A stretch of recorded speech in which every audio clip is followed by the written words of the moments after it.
Dear friends, I am pleased to be here with you today. My name is Eva Kor. I am a survivor of Auschwitz, a survivor of Mengeles medical experiment in Auschwitz, and now I am trying to survive old age. How I survived Auschwitz is my story of a promise kept. 70 years ago, I made a pledge, a promise to myself that I would survive Auschwitz together with my twin sister Miriam.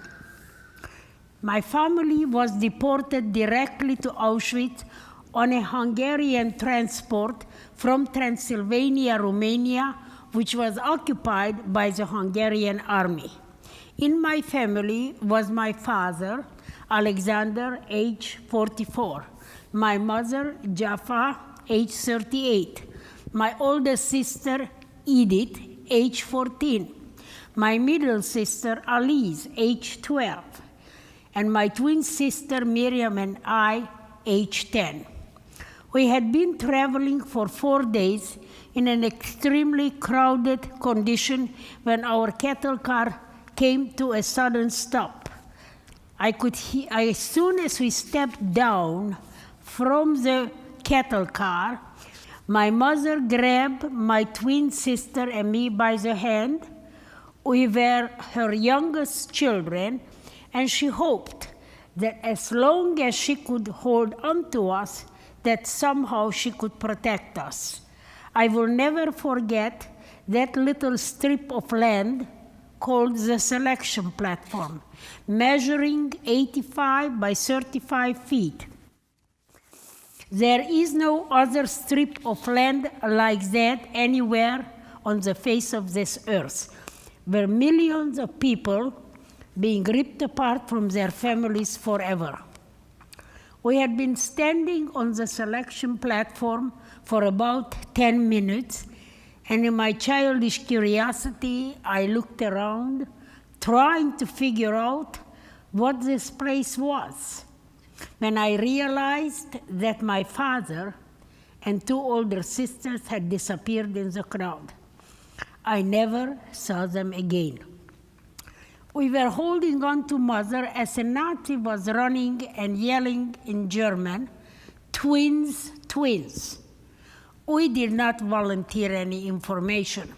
The SS noticed us because we were dressed alike and we looked alike.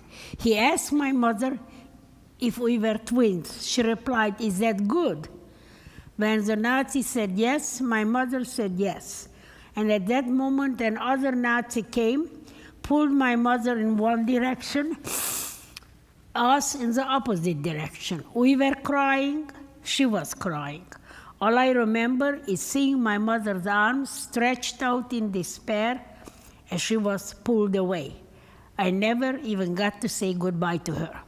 Miriam and I were left crying and holding hands. We no longer had a family. We were all alone. We became part of a group of little girls, all twins. Our group was taken to a huge processing center. Our clothes were taken away, and we sat naked on long benches for most of the day. It was late in the afternoon when our processing began. We were given short haircuts. Our dresses were returned with a huge oil-painted red cross on the back. Then they lined us up for registration and tattooing. When my turn came, I decided to give them as much trouble as a 10-year-old could. 4 people restrained me while they heated a pen-like gadget with a needle.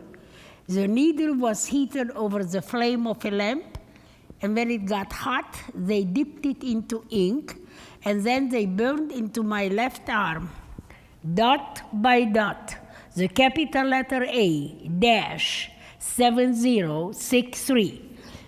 My twin sister Miriam, when I compared notes with Miriam, she told me that in addition to creating a general confusion, I beat the Nazi holding my arm.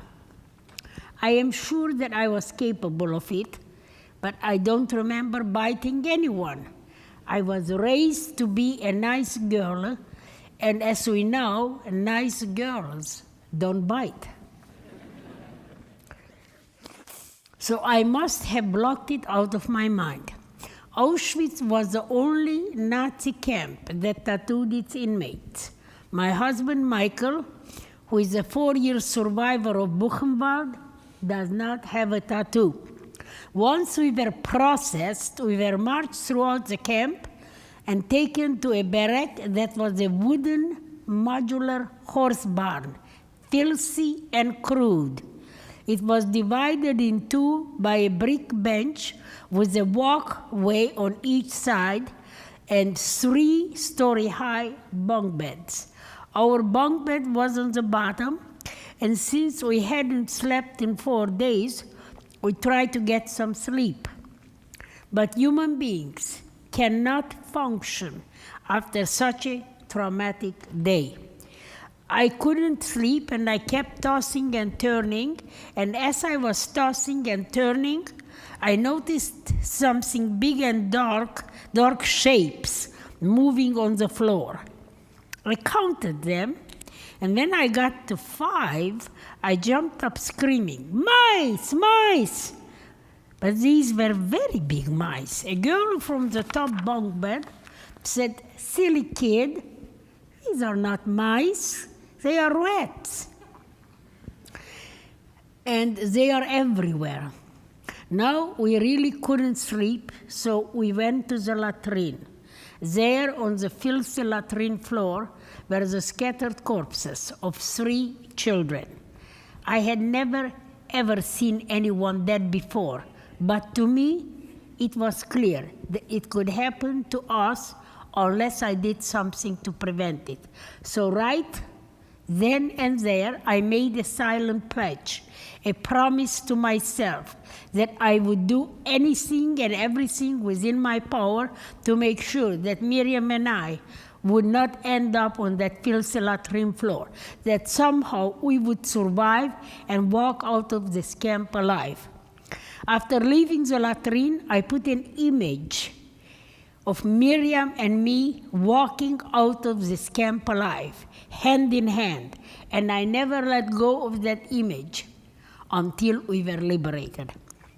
During our time in Auschwitz, we were reduced to the lowest form of human existence. We were starved for food, starved for human kindness, and starved for the love of the mothers and fathers we once had.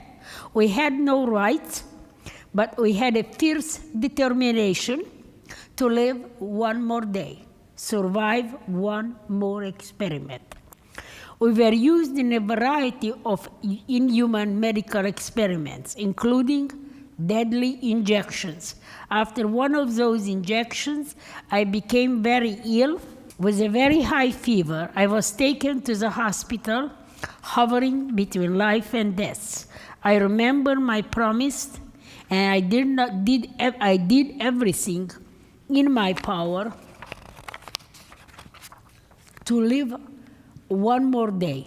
After 2 weeks, my fever broke, and I felt a lot better and stronger. It took another 3 weeks before my fever chart showed normal, and I was released from the barrack of the living dead and reunited with Miriam at the twins' barrack. At the end of August of 1944, an airplane appeared over the skies of Auschwitz. It was flying low, and I could see the American flag on a wing.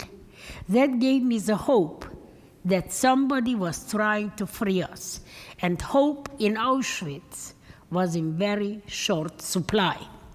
The air raids continued and increased, and by the end of November, it felt like a battlefield. We would feel in every ounce of our being that this could not last much longer, and that one day soon we would be free and go home. It was early January when the Nazis told us, everybody out of the barracks, we are taking you deep into Germany to protect you from the fighting.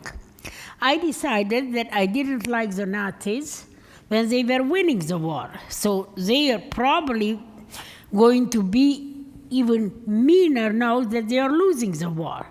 So we stayed in our barrack. We woke up to empty guard towers and no Nazis.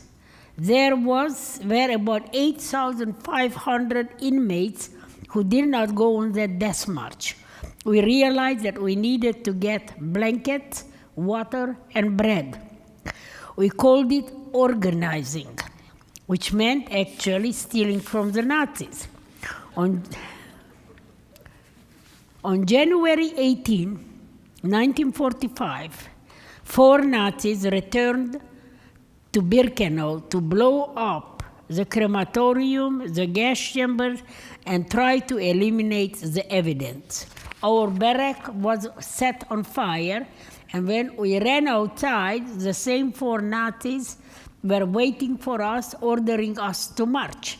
If you did not march fast enough, you were shot on the spot. We were taken to Auschwitz I and ran into the barracks for safety.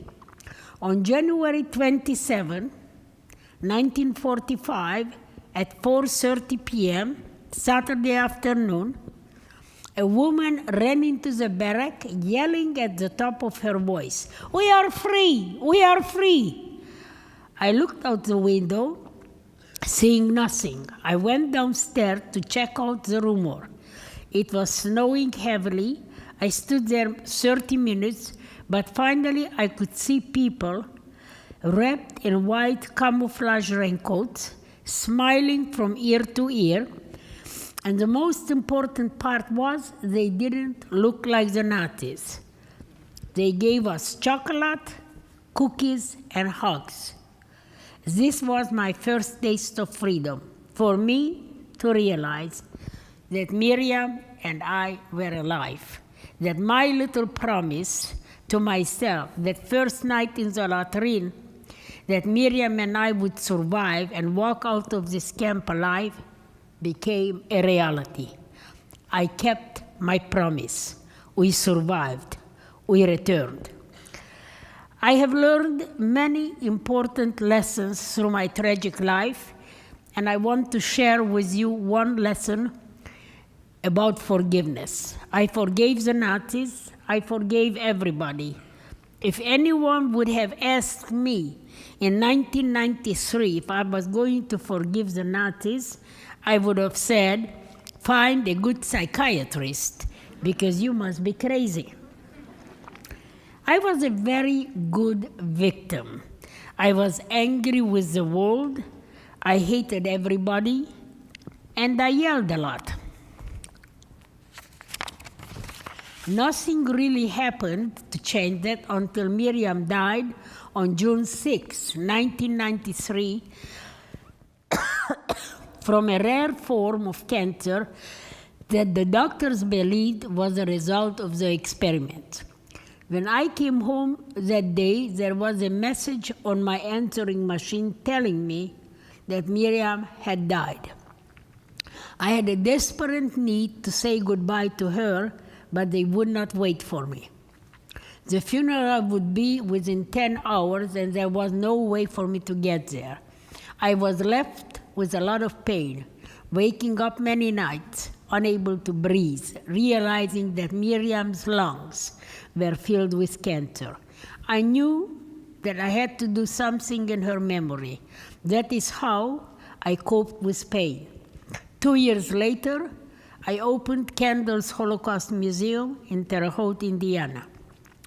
1 month after Miriam died, I received a telephone call from a professor at Boston College.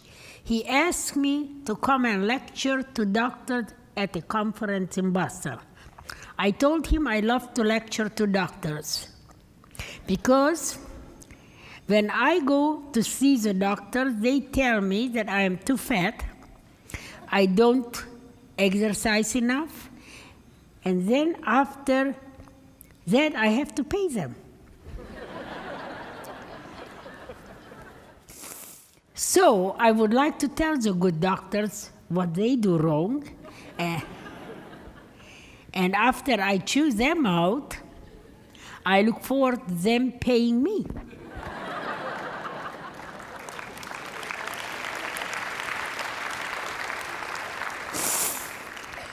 This is my way of getting even with all the doctors in the world. He said, when you come to Boston, can you bring with you a Nazi doctor? I was stunned and said, where on earth do you think I can find one of those guys? Last time I looked in the yellow pages, they are not advertising there. He asked me to think about it, and maybe I come up with some idea, and I remember the documentary that Miriam and I worked on together in 1992 with a German television. It had a Nazi doctor in it by the name of Hans Munch. I faxed a letter to Germany asking for his phone number in the memory of Miriam, and they gave it to me. Dr. Munch was not willing to come to Boston, but he was willing to meet with me in Germany. My nightmares stopped, but my problem was that I was scared to death about meeting a Nazi doctor. For days, I could not sleep. I couldn't close my eyes. Every cell in my body was rebelling against my actions. I wondered, what could I learn from our experiments, if Dr. Munch knew anything about it. I was curious, why was he willing to meet with me? We arrived in Germany at his house, and he treated me with the utmost respect. But he knew nothing about our experiments because Mengele always said to him that our experiments were top secret. He did give me a good interview, and then I heard myself say to him, do you know anything about the gas chambers in Auschwitz? He told me this was the nightmare he lived with every single day of his life, and went on describing the operation of the gas chamber.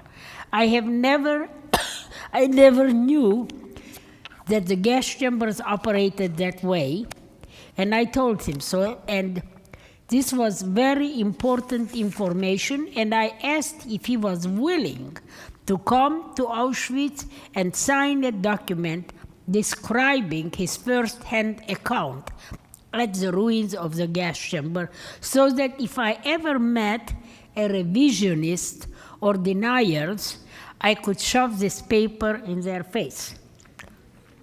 He immediately said that he would love to. I came home excited that I would have a historic document and wanted to thank this Nazi doctor. But how do you do that? I did not know where I could look for a gift for a Nazi doctor. So I went to the local Hallmark shop looking for a thank you card, a thank you selection for a card. I read cards for 2.5 hours with no luck. I left, but I could not give up on finding him a meaningful gift. For the next 10 months, I kept asking myself, how could I thank him? What could I give him? Then one simple idea came to me. I was going to write and give Dr. Munch a letter of forgiveness. I knew this would be a meaningful gift for him, but I realized it was a life-changing event for me. I discovered that I had the power to forgive. No one could give me that power, and no one could take it away. I began writing my letter of forgiveness. It took me 4 months to work through all the pain. As my former English professor was correcting my spelling, she said, it's nice that you are forgiving Dr. Munch, but your problem is really with Dr. Mengele. When you go home tonight, pretend you are talking to Dr. Mengele and forgiving him. See how it makes you feel. I tried it, and I was surprised that I could do it, and even more surprised that it made me feel good. I could do something, and he could not stop me. I decided if I forgave Mengele, I would forgive all the people who had ever hurt me. On January 27, 1995, we were in Auschwitz. Dr. Munch signed his document, and I signed mine. I immediately felt that all the pain I carried for 50 years lifted from my shoulder. I was no longer a victim of Auschwitz, nor was I a prisoner of my tragic past. I was free of Auschwitz and free of Mengele. So my lesson is, forgive your worst enemy. Forgive everybody who has ever hurt you. Forgiveness is an act of self-healing, self-liberation, and self-empowerment. It will heal your soul, and it will set you free. Not only did I keep my promise to survive, I now survive without anger and pain, and I am able to enjoy life. I can even dance if I want to.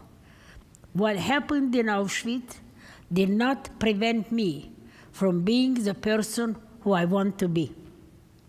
Congratulations, you survived my lecture, and I survived my lecture.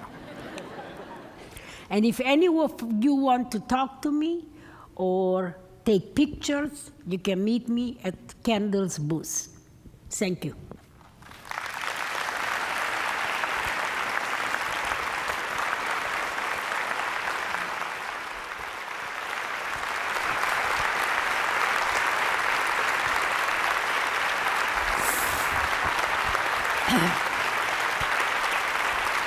I can only add to that this is the first time in 3 years that I am sick. But I made a promise, and I kept my promise.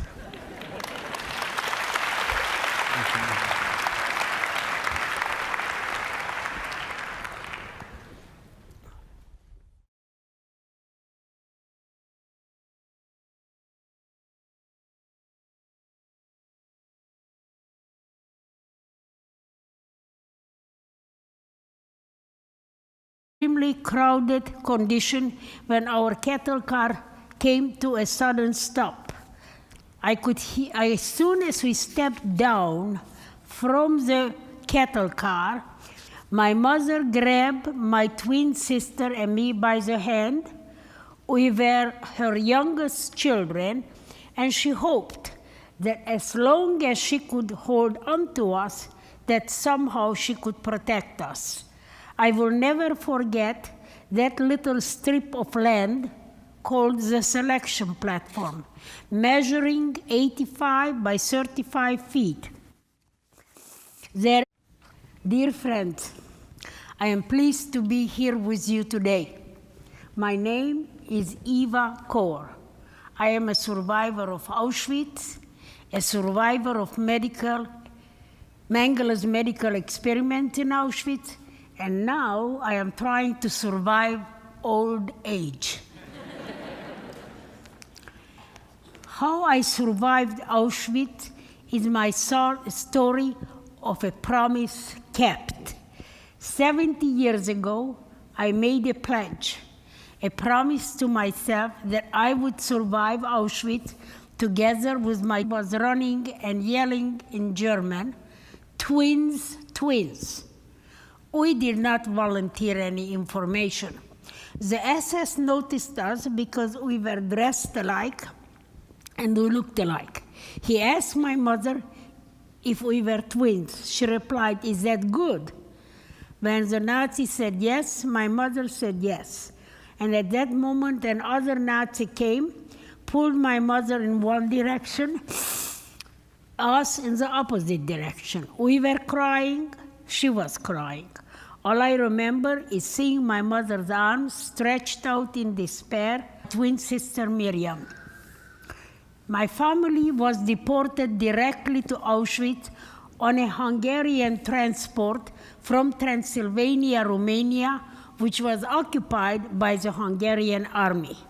In my family was my father, Alexander, age 44, my mother, Jaffa, age 38, my older sister, Edith, age 14, my middle sister, Alice, age 12, and my twin sister, Miriam, and I, age 10. We had been traveling for 4 days in an extreme. There is no other strip of land like that anywhere on the face of this earth, where millions of people being ripped apart from their families forever.